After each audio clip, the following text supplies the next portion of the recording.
La inclusión social, la reducción de la pobreza o la construcción de una nueva democracia que incluya a las minorías sociales tradicionalmente excluidas son algunos de los retos de Iberoamérica. Estos temas hay que combinarlos con asuntos como la Agenda de Desarrollo 2030 o el Gobierno Abierto. Para ello, hemos invitado hoy a conversar a Jorge Machado, profesor de la Universidad de Brasil y activista del Gobierno Abierto.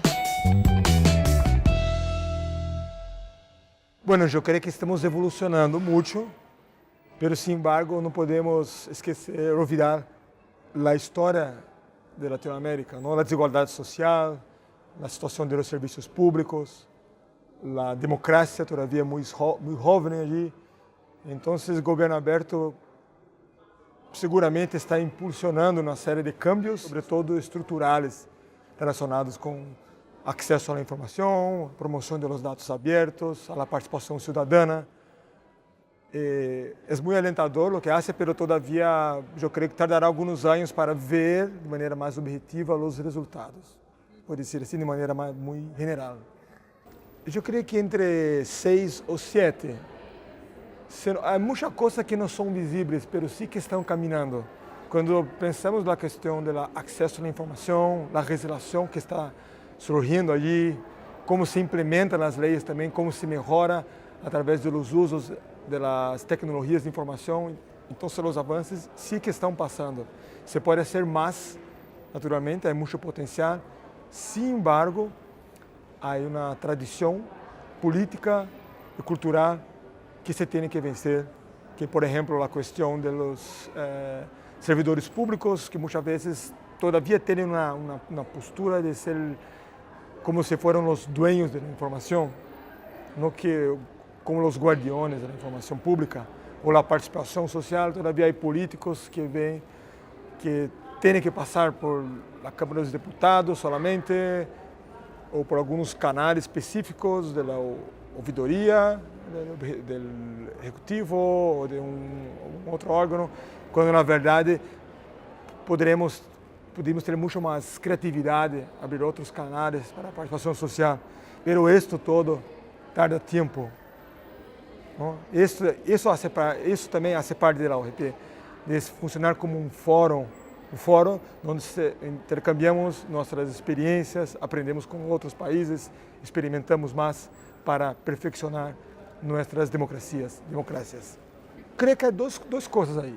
Uma é que é o avanço das tecnologias de informação. Então, hoje, para acceder à informação, é muito mais fácil e, naturalmente, é claro que, por conta de toda a gente estar conectada, se necessita legislação nesta área, seja para o acesso à informação, para a proteção de dados personais, questões de segurança, etc. Então, houve avanços muito grandes, em termos de legislação.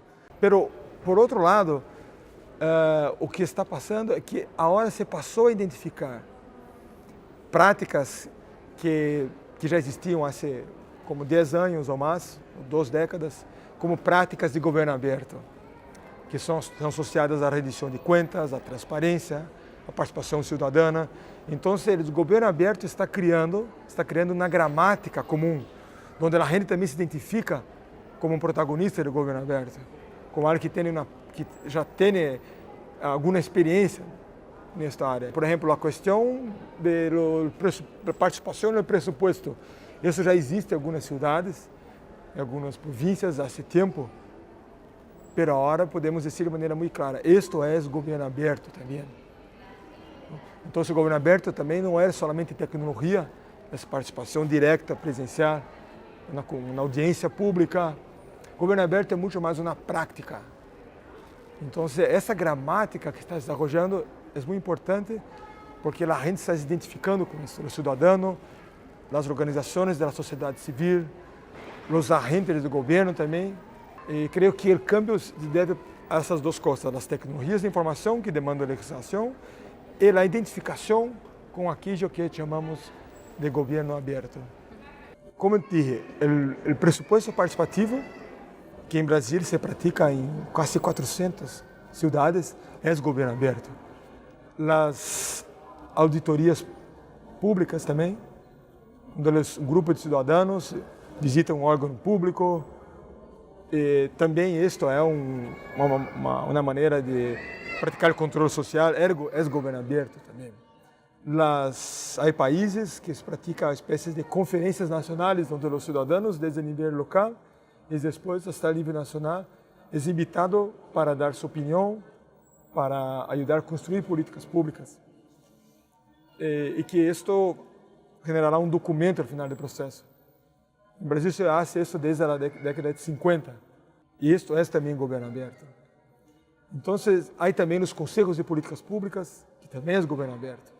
E eu posso dizer que esta gente que pratica governo aberto, agora está escutando que o que hace allí seu entorno local é a mesma coisa que se faz em outra parte, está associado em termos dos princípios da transparência, rendição de contas, participação, e todo isto se conecta ao redor do governo aberto. Então, são práticas pré-existentes, mas estamos criando uma cultura em que integramos essa prática ao mesmo tempo que desenvolvemos metodologias, trabalhamos com educadores também e aperfeiçoamos esses processos, ademais de promover o intercâmbio entre os diferentes atores que praticam isto. Creio que são participações diferentes. A nível local, existe sempre a possibilidade de participar diretamente com os concejales, nas consultas a nível local, quando se lá faz, não sempre no resto da cidade, que fazem consulta para os cidadãos, mas eu tenho muito a possibilidade de um contato direto com políticos, influenciar os processos e, a lo melhor, de uma maneira organizada. A nível de província ou de estado, já é um pouco mais difícil, porque claro, que começou a utilizar as tecnologias de informação. Então, você pode fazer uma mescla entre as duas coisas, a participação remota, através da internet, e a participação direta. Mas a nível nacional, sempre é mais difícil, salvo ser um país muito pequeno. Mas aí, para isso existem plataformas para que o cidadão possa opinar, discutir políticas. Há um montão de iniciativas nesse sentido. E não há muito o que fazer quando se decide a nível nacional, senão que utilizar as plataformas. Um grande desafio é involucrar neste processo cidadãos ou grupos sociais, segmentos da sociedade que são mais pobres, que não têm acesso a esses recursos informáticos. Então, é um desafio integrar, por exemplo, no caso da Latinoamérica, muitas vezes pueblos indígenas, populações de áreas mais distantes, mas sim que está se pensando, está se discutindo isso também. Isso também é um desafio e algo muito novo também. Houve uma declaração conjunta da OGP, que eu creio que é um conjunto de uns 10, 12 países que firmaram essa declaração e que estão tentando se aproximar da OGP, a OGP em inglês, estou dizendo, né? A OGP com a ODS.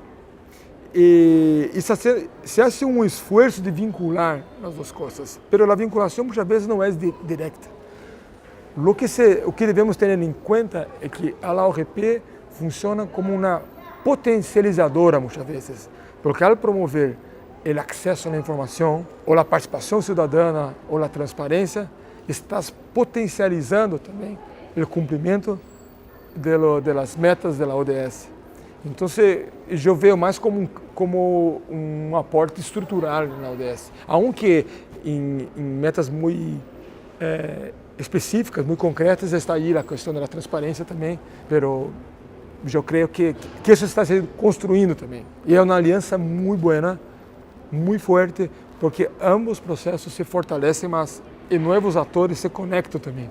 Isso está apontando para um futuro onde, quizás, num novo documento que a OGP venga a desenhar, já seja, desde o princípio, junto com novas metas, com outra versão da ODS. Não? Então, não sei, estamos todavia construindo essa arquitetura. Eu creio que não participa muito.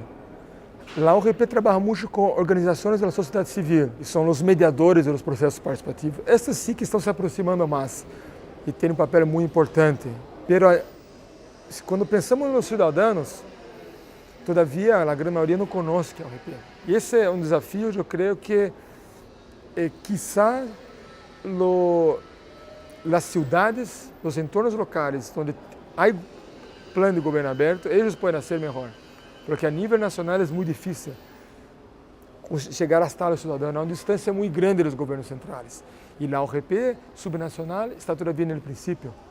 Temos aí um conjunto de cidades e estados que são pilotos para a OGP subnacional, mas todavía estamos observando as experiências, as metodologias. Eu posso dizer por São Paulo, que estou vendo ali como se está se comunicando isso. Allí há os agentes do governo aberto, que são gente de diferentes origens, desde estudantes e profissionais de diferentes áreas, artistas, e eles trabalham com diferentes linguagens para aproximar a OGP do cidadão. Então, há talleres com, por exemplo, onde se trabalha com como se chama isso, com histórias, bandas animadas, não se chama isso, com rádio, trabalha com arte também, incluso com música.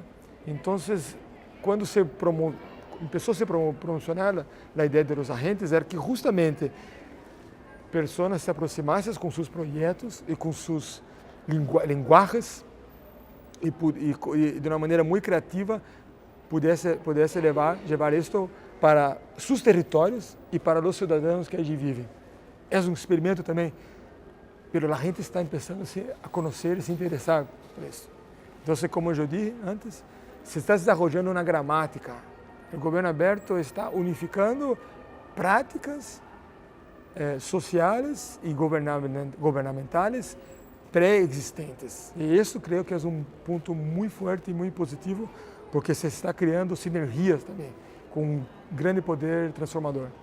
Eu creio que não, porque a questão da transparência, rendição de contas e participação e inovação, todas elas podem ser aplicadas a qualquer área para promocionar um câmbio positivo. Por isso que eu penso que a OGP, o que aporta é ideias, metodologias, formas de medir avanços também, e também funciona como uma forma de capacitar quem está participando do processo também. Então, você pode aplicar os princípios do governo aberto para qualquer área onde o Estado atua. Eu não digo não somente o Estado e a sociedade civil também, porque vale para os dois também. A sociedade civil também tomar sua responsabilidade e não deixar de ter uma relação muito clientelista com o Estado. Bom, então, eu creio que isso se aplica para qualquer área. Não há esse conflito de maneira clara, não existe isso. Eu creio que a primeira, com certeza, é a inclusão social, porque não se pode desenvolver ferramentas, metodologias e canais de participação onde só poucos podem participar, porque dominam esta língua e dominam essas tecnologias. Eu creio que a questão da inclusão é muito importante allí. Luego, conectada a esta, está a questão da desigualdade social. Então, esperamos que a OGP ajude a reduzir as desigualdades sociais. Sabemos que há muitas decisões políticas a ser tomadas, e que diretamente não pode atacar isto, mas de maneira indireta, sim, ao promocionar acesso à informação, a possibilitar também que a sociedade conozca, estude o Estado e ajude a construir soluções políticas para isto. Então, sim, se pode alcançar esse segundo reto. E eu diria que o terceiro método está además da questão da desigualdade e da inclusão, está também em construir uma nova democracia em que os povos indígenas, os negros que têm outra visão de mundo, outra cosmologia, não? Que eles possam transformar essa democracia também, porque eles têm sua linguagem também, sua maneira de tomar decisões, e eles muitas vezes isso não entra na equação política. Então, na OGP temos que ser mais ousados, temos que experimentar mais também. E a democracia de Latinoamérica passa por uma crise, quizás no mundo todo, mas Latinoamérica se vê de maneira muito clara os conflitos, as tensões sociais que existem. Então, teremos que atacar esses três grandes pontos. Se logramos um pouco em cada um deles, com certeza vamos ter uma democracia de muito melhor qualidade, uma sociedade muito mais igualitária e com um futuro muito melhor do que se apunta hoje.